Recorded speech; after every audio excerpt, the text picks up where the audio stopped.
Hello everyone. Today I wanted to share my journey with codependency and how to create independence in a relationship while still being vulnerable and not codependent. So, excuse me, I had a cookie and my almond fog, and I'm pregnant, so I'm more gassy than usual. Not that you need to know. But that aside, now that you know a fun fact about me, I always thought as vulnerability and feeling safe around someone and asking for help from that person was codependency, or I was scared that would fall into that category. And I had a really difficult time to move through this. And so I think a lot of us are experiencing the same thing in relationships. And so I wanted to dive deeper into the subject. So let's roll the rope back, if that's even a saying. If not, I just made it up. I started my long-term relationship with my ex when I was about 19. And from that point, we were together for about 8 or 9 years. And within that, I stopped doing things for myself. I was either at home with my partner, revolving my life around that, or at work. And this really hit me when I had Dwight, my little guy. I was about 26.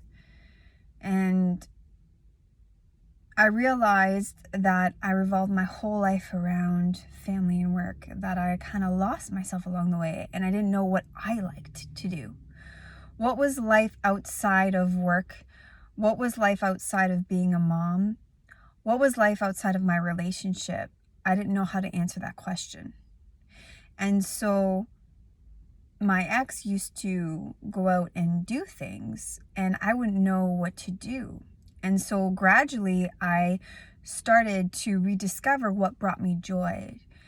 And, yoga was one of those things. Going out with the girlfriends for lunch or dinner once a month or once every 2 weeks, once a week, whatever your schedule is. I started coloring, I started inner beauty and just sharing my creative outlet. I started writing poetry, reading books. And so I got comfortable with the idea of being independent and being alone within that relationship, which was way healthier than depending on someone else. I think it's a beautiful thing to have your independent time, but then also have time together as a couple.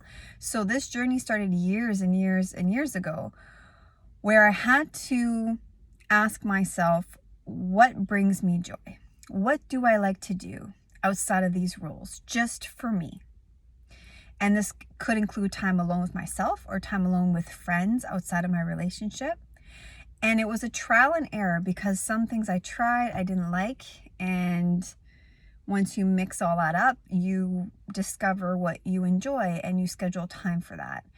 And then so you kind of break free from this codependency. And codependency, to me, is needing external validation, needing someone else to love you in order to feel good about yourself. Whereas safety in relationships is feeling valued and good no matter what, and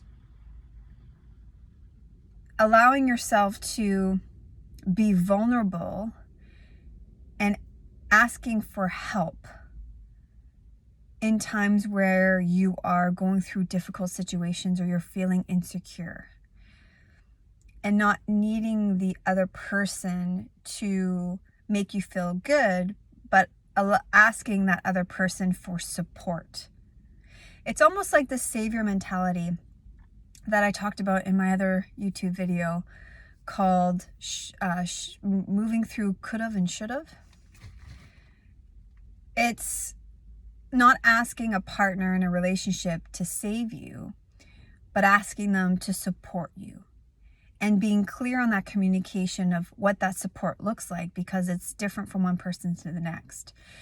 And my current relationship, it's been 3 years now, has really helped me open up my heart, because I went from long-term relationship to, breaking free from that codependency, figuring out who I was outside of family and work, doing a lot of inner work around that, to being independent and a single parent,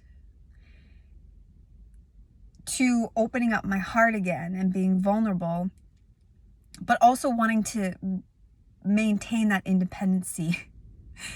And there's a difference between being independent in a relationship and still opening your heart and being vulnerable and asking for help, versus being independent and using it as a guard, using it as a way to protect your heart from not being vulnerable. And that was a huge difference that I had to learn through trial and error.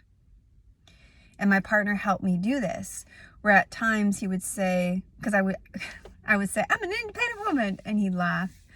And then I'd be like, but I still need your hug and your love and your support. And so there was times where I had an opportunity to open up my heart and be vulnerable, but I would shut it down because it was too scary for me, because I didn't want to get hurt again. And so when we begin to open up our hearts again, as we remain in our independence, but are seeking support from a partner that you can only experience with someone else, right?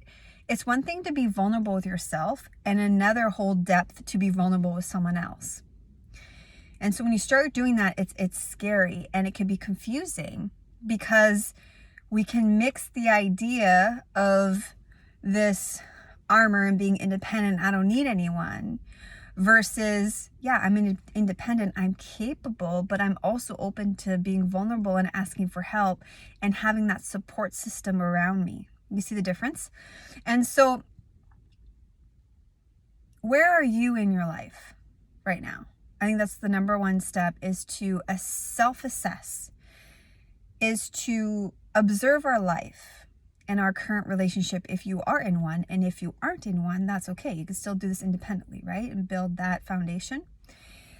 Do you have a life outside of your partner, if you have one, your career if you have one, or parenthood if you have one, outside your family? Do you have something just for you that you enjoy doing? Pastime activities. That would be step number 2. So step number 1 is observing your life. Step number 2 is asking if you have that time slot for yourself. Do you have activities that you enjoy doing? And then number 3 is to start booking in that time for yourself. And as you do this, the more you will create independence. And then for the codependency part,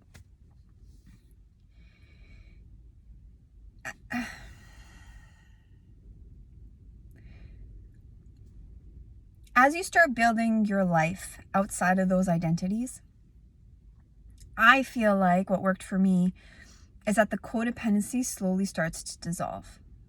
Because I was afraid of our separation. Like, I was afraid to be on my own. Even though we both tried our best, just sometimes, you grow in different directions, and that's okay. You can reassess and see if this relationship is moving forward in the direction of your growth. And if it isn't, then there's a decision that needs to be made. And so we had to make that decision. And in making that decision, it was very scary. And it could be you can apply this to your own life situation, regardless of your circumstances, being scared of being alone. Rather, that's still within the relationship, because I started creating this years prior to our separation, right? Creating this independency and figuring out who I was outside of all of that. So you can do this work anytime. You can do this work as you're single, as you're dating someone. And so if we always need to have somebody around us and we're scared of being alone, number one, I want you to know that that's perfectly normal. Because when we build codependency, we start depending on someone else, something outside of us, to fulfill us. And we can get lost in that. So when we break free from it, it's going to feel a little weird at first, because we put our self-worth, our happiness, our internal state dependent on something or someone outside of us. And I want you to know that you can break free from that. And that to do that, it will take time, but it's also very freeing, because now you become more independent and your internal world doesn't have to depend so much on what's going on outside. And so how do we do this? I explained kind of the first phase, right? You start breaking free from codependency, from building a life outside of all of your different identities that you associate yourself with, whether it's a relationship, home life, family, career, all that stuff. And you start doing things for you. And the second component would be to start a self-care plan. I don't know if I have a video on this. No, but I will have it in my program that I'm relaunching. I'm working behind the scenes and restructuring everything, and that'll be available soon. So when we talk about self-care, it's important to do the inner work, which is part of the self-care plan. To do the inner work, to spend time with yourself in a quiet space, to observe. Because if you're always busy doing things, you will not be able to break free from codependency. We are afraid of being alone. Number one is one thing. Number two, we are afraid of being alone because that internal voice is so chaotic and it's scary, because we never carve time to sit in silence or quiet. And so the self-care plan will help you do just that in baby steps. And it doesn't have to be traditional meditation on a mat, singing, or placing your fingers a certain way. If you like doing that, that's cool. It can just be taking 5 minutes in your car between meetings. It can be during lunch. It can be taking 5 minutes before you go back home for work. Maybe it's taking 5 minutes outside when the baby's sleeping. Before bed in the morning, waking up earlier than everyone else, staying up a bit later. But carving time for you where you're sitting with yourself and allowing whatever's coming up to come up. And it's going to feel really weird and really awkward and uncomfortable at first, because we're so used to numbing ourselves over the years to not face our shit. And that's where I believe codependency stems from. It's almost an excuse to our ego so that our ego can remain in dysfunction.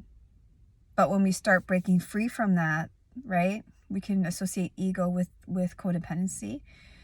When we start breaking free from that, what happens is that we can start seeing the dysfunction, but it's going to feel weird in our nervous system first, because it's habit. And our body doesn't like to break free from habit. We're habitual beings, right? If you listen to Dr. Joe Dispenza, he even says he helps people heal from different circumstances in their life, whether it's something physically or emotionally, through these meditations and his retreats and all that fun stuff. And he explains that we get up at the same time, we use the same hand to brush our teeth, we go to the same job every day, we drive the same route. I mean, these are habitual patterns that create our belief system. And same with codependency. So we need to break that up somehow. And the only way to break it up is if we're able to observe it through that self-care plan, which is creating space to just be in the moment without distraction. And when you do that, you start being more comfortable with the unknown. You start being more comfortable with that dysfunction. You start being more comfortable with your anxiety and your feelings that come up. And then you stop slowly depending on other people. And you start shifting that organically towards asking for help. And this is where another component plays a big role in codependency. Is the opposite of that would be Superwoman syndrome, right? I went from Superwoman syndrome where I didn't need anyone. I closed my heart out because it's too painful, blah, blah, blah. I could do it all myself, not asking for help, which created burnout. And then you can't really be vulnerable in this state.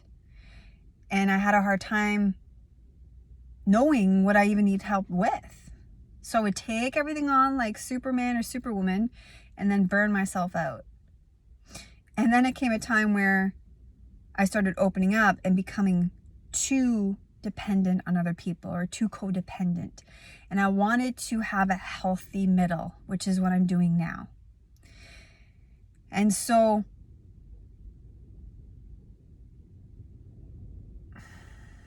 I need to breathe. I get in this vibe and then I sometimes forget to breathe. And so yeah, that's what I want to say today. Whether you are more on the independent, closing your heart out, I don't need anything from anyone extreme, versus more codependency, where your identity, your worth, and everything stems from what people think of you and your external environment. Or maybe you are in the middle, figuring all that out. There's no wrong answer, right? Where you are is exactly where you need to be. I know that's a cliche line. I have a beautiful picture of that in my entrance that my mom gave me. But the more, this last component, the more you can stop resisting where you are. Honor where you are. Be aware of where you are. But then don't resist it. Give yourself full permission to be okay with where you're at. The only reason why we create resistance is because we think we should be somewhere else. And that's, again, ego. We don't need to be anywhere else. Nowhere else doesn't even exist anyways, because we are experiencing that in the now. So the more that we can be present and accept the reality of things. We might not agree with it, right? I said this in another video. We may not agree with what's happening right now or our current circumstance. So when you do this self-evaluation and you observe and you see where you're at, it might be scary because you might not even like where you're at, so you're numbing. But to face it, number one, is a really important step, because it's like a GPS system. How do you get from codependency to a healthy independence and asking for support as needed so you can be vulnerable and courageous all in one beautiful journey, when you don't honor that you are codependent to begin with, and your self-worth is based on other people and what they think, and that you need someone else to love you in order to feel good about yourself, right? If we can't honor that first, and we don't plug in the GPS system where we are, we will not know how to get to where we want to go, which is that healthy independence, right? Not the Superwoman syndrome or Superman syndrome where we don't need anyone, we're not vulnerable, but that middle ground that I was talking about, right? So there's no shame, and it's cool if you experience a shame, that's part of the healing process, but there's no shame in where you're at. It's okay. It's almost like you need to reparent yourself. And when you feel embarrassed, or you feel shame, or you feel guilt, or you feel like it shouldn't be like this right now, give yourself the sense of grace. Give yourself the love that maybe people didn't know how to give to you in the times that you needed it most when you were younger, right? And as you reparent that inner child, because it's our inner child that really runs our life, and that's a whole other video for a whole other day, but our belief system, right, is formed from the ages of 1 to 7. And so any belief that we have now stems from childhood. And we don't have to go back and understand what happened. But what we do need to be aware of is that there's this inner child, right, that is scared, that is maybe codependent, or has that Superman or Superwoman syndrome, because that child was never loved for its faults, or was never shown emotional intelligence, because we were breaking free from these generational patterns. And it's no one's fault. It is what it is. But it is our responsibility to reparent that child as needed. And I want you to know that you are equipped with everything that you need. And I hope this video is helpful. Thanks for tuning in. I will let you know when that program is going to launch. And if you'd like to join, we can, I'm saying we like I'm more than one person, but you know, well, I guess I am. I have a baby in me, so I was wondering, like, why am I saying we? We can help you build, not only build the awareness, but build the habits behind it. So you can implement that in your everyday life and see the change happen organically and love yourself throughout every single process. Okay? I love you.